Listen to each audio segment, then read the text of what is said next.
Registrate Surabaya, yaitu Budi Said, ya, beli 7,1 ton emas, tapi ditangkap oleh KPK. Nah, sebenarnya ada apa sih? Yuk kita bahas.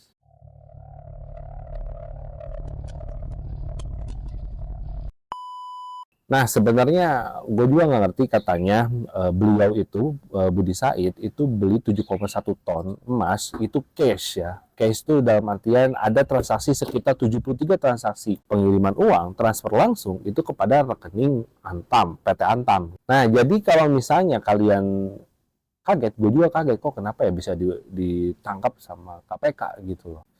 Karena beliau itu belinya cash ya, transfer ada 73 bukti transaksi ya sudah dilakukan. Nah, menurut dari sumbernya, salah satunya gue nonton di podcast ya Deddy Kobuzer ya, salah satunya pengacaranya adalah Hotman Paris. Beliau mengatakan bahwa sebenarnya dia beli secara cash ya, transfer 73 transaksi, dan diiming-imingi oleh direktur cabang yang PT Antam yang ada di Surabaya itu diberi diskon 1,1 ton dari pembelian 7,1 ton. At least berarti sekitar mungkin kurang lebih 1,7 triliun. Cuman itu dari sisi bahasa si direktur cabangnya gitu loh. Yang jadi masalah adalah ini tuh tidak pernah dijadikan approval bagi PT Antamnya sendiri karena tidak ada program yang namanya diskon. Jadi kan sebenarnya yang gua gambar dan gua lihat secara penjelasan dari Bang Hotman, ini sebenarnya kan ada permainan di dalam tubuh perusahaannya sendiri gitu loh. Atau bisa dijadi ini indikasi daripada penipuan sebenarnya. Itu sebenarnya sudah menjadi salah satu proses daripada pengadilan gitu. Dan mulai dari pengadilan negeri, pengadilan tinggi dan segala macam sampai akhirnya si kasus ini tuh dibawa ke Kejaksaan Agung. Nah, ketika sudah di Kejaksaan Agung itu sudah diketuk palu bahwasanya adalah PT Antam itu harus mengganti 1,1 triliun sebagai iming-iming atau janji diskon daripada pembelian emas 7,1 ton. Nggak tahu ceritanya kayak gimana, tiba-tiba Pak Budi Said pada waktu itu langsung dipanggil oleh KPK, dipanggil oleh penyidik atau KPK gue lupa, intinya dipanggil oleh pihak berwenang, dimintai keterangan sebagai saksi waktu itu, tapi beberapa jam setelahnya itu diputuskan menjadi tersangka. Itu sulit banget gitu. Maksudnya apa yang salah dalam hal itu? Karena tuduhannya adalah ini adalah seperti korupsi gitu loh. Ada keterlibatan dalam hal kasus korupsi gitu. Dan yang menggugat ini adalah PT Antamnya sendiri gitu.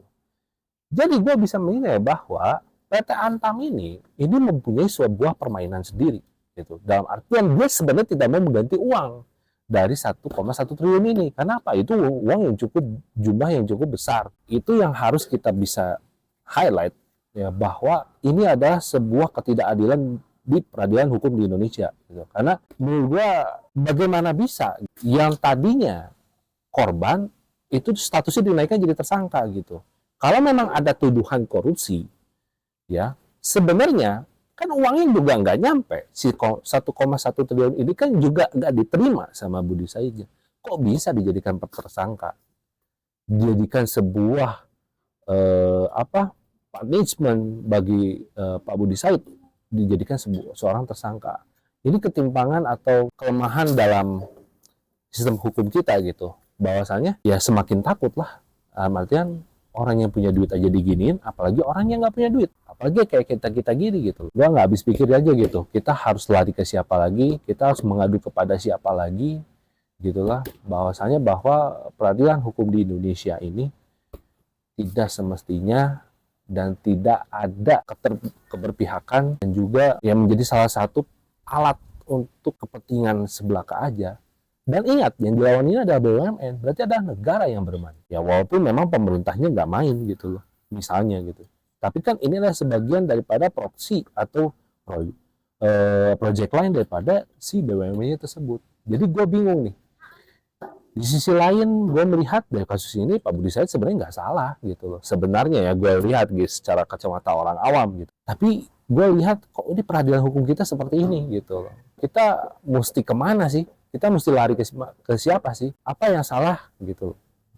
orang yang beli transfer cash gitu kan, diiming-imingi diskon, ya gue juga tertarik. Kalau misalnya ada barang yang diskon, ya kenapa gue nggak beli kan gitu.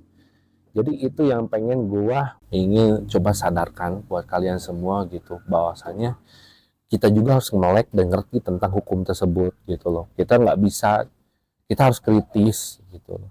Karena ya kita mau berpihak kepada siapa lagi? Hukum di Indonesia ini udah jelas berpihakannya kemana. Oke? Kalau ada yang setuju dengan pernyataan gue, silahkan tulis di kolom komentar. See you.